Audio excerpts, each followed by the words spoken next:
Hello बच्चों, let's read this question. What question says, in a satellite communication, first statement, the frequency used lies between 5 megahertz and 1 megahertz.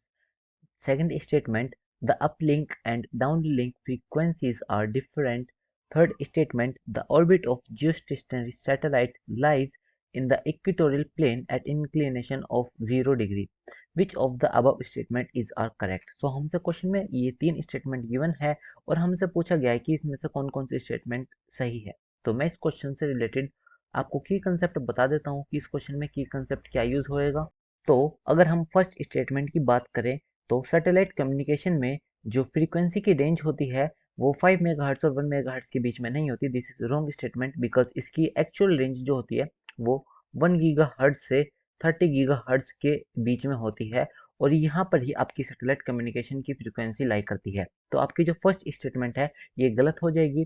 Second statement दे रखा है the uplink and downlink frequencies are different, तो ये आपकी सही statement है because in satellite communication frequency की जो रेंज होती है वो 1 गीगाहर्ट्ज से 30 गीगाहर्ट्ज के बीच में होती है। इसी वजह से जो उनकी अपलिंक एंड डाउनलिंक फ्रीक्वेंसीज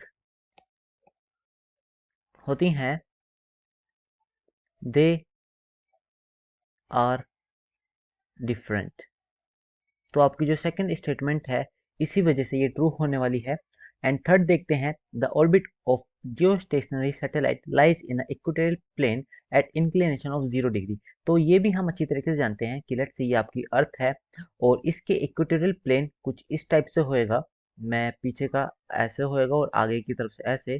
तो जिसमें जियोस्टेशनरी सैटेलाइट होती है द वर्ड इटसेल्फ सेज कि जियोस्टेशनरी मतलब अर्थ के अकॉर्डिंग वो स्टेशनरी रहने वाली है, वो उसके इक्वेटोरियल प्लेन पर घूमती है।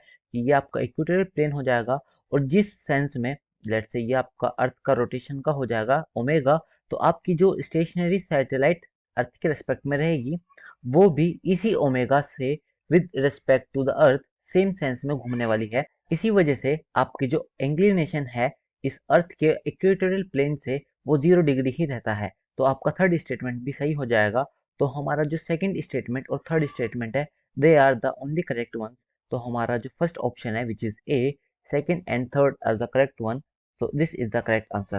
I hope you guys understood this. Thank you so much. Take care.